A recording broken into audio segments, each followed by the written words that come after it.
everybody, and welcome to today's mini episode of Attendance Bias. It's been a few months since Fish's Mondegreen Festival, but even when the festival was just scheduled, everyone knew that it was going to be something special. Before the festival was even played, Attendance Bias listener Seamus Gallivan reached out to me and asked if he could, quote, reserve one night of the festival. I had never had anyone do that before, but he had a sense that something was going to be special about this fest, and of course he was right.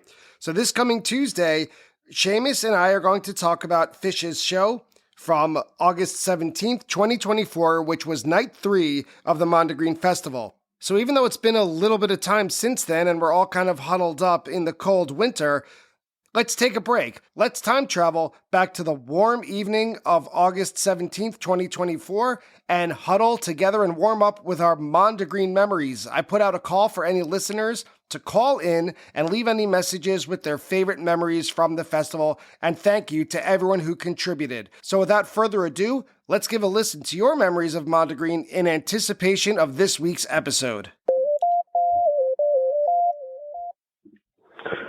Hey, it's Miles Davis checking in with some Mondegreen thoughts.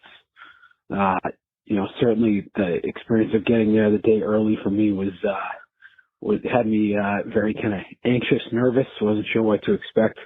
But after getting set up and crashing after driving for many hours overnight, I woke up to the sounds of soundcheck had started, and it was quite the experience.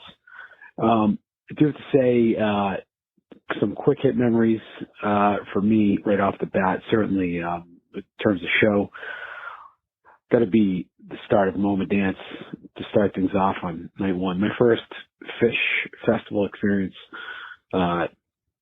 Quite a great song to start things off with, and certainly will not forget that set. But I think the show that really, and the night that really goes down for me it's got to be, the night of the Woodlands Jam. I know the 17th gets all the luster with the actual 2-set show, but man, something about that Your Pet Cat set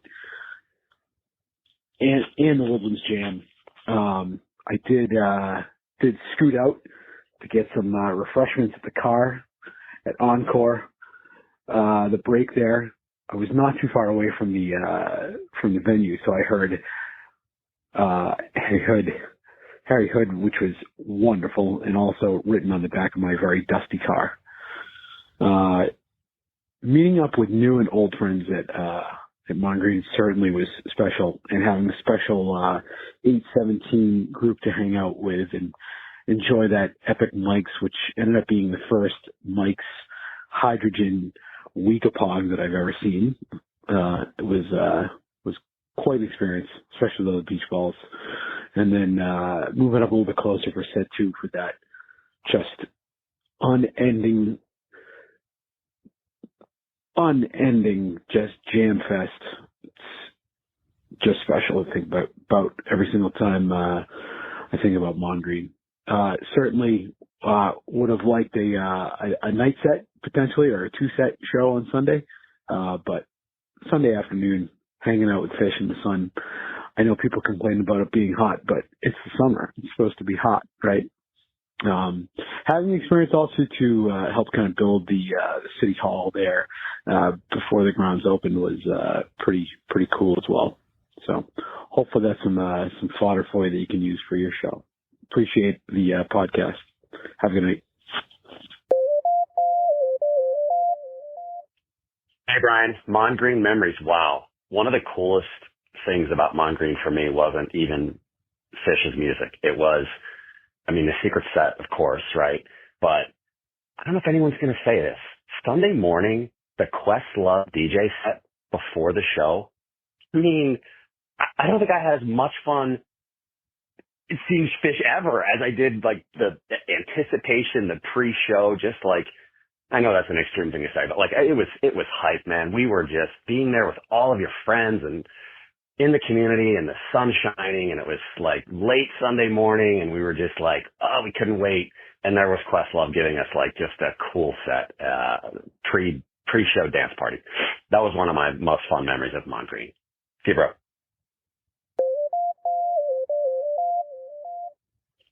My friends and I were hoping to have an election to decide whether a mummy or a water pervert vibing hippie would be the running mate of the candidate we were all going to support for president, whose name is Joe Bidet.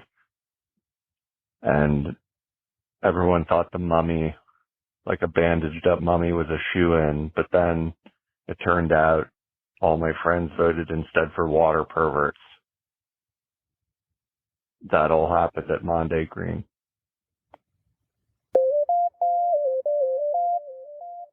Hi, my name is Sean, and my favorite memory from Mondegreen is being able to get together with my gaming group, known as the Henge Gamers, to do some real-time gaming in the campground. Tons of fun. Thanks.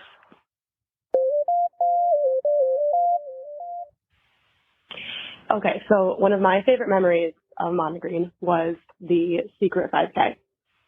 And you're probably wondering, what the hell is a secret 5K? So this was in between the secret set when Trey told us not to leave, not to go anywhere. So our friend Scott looks at us and goes, I'm going to go back to the tent and, get some treats.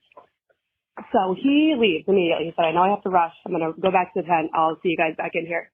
So Tom and I look at each other and we go, should we go back to the tent? We know we don't have much time, but if Scott could do it, then we can definitely do it. So we decide to follow Scott a couple minutes behind him. We know we're in a rush, so we start running back to the tent. We're in the far corner of the GA lot. And people are starting to look at us. They're on their way back into the venue and watching us run in the wrong direction. And so I start telling people, don't worry, we're fine. We're doing the secret 5K. So we're running back to the tent, and I'm just chanting, secret 5K, secret 5K, having a blast. I thought it was hysterical. So we get back to the tent. We see Scott there, and we do our business, whatever, and we start running back into the show. We did make it on time, number one. We got in right before the secret set started, and we did beat Scott back to the venue. So the secret 5K was a hit success, and there should be another story coming about how Scott almost got tased after the secret 5K. Well, I'm sorry to say that Scott never called in to tell his story about almost being tased during the secret 5K, but thank you to everyone for calling in and sharing your stories and your favorite memories of Mondegreen, and it sure sounds like some of you are still there, mentally at least.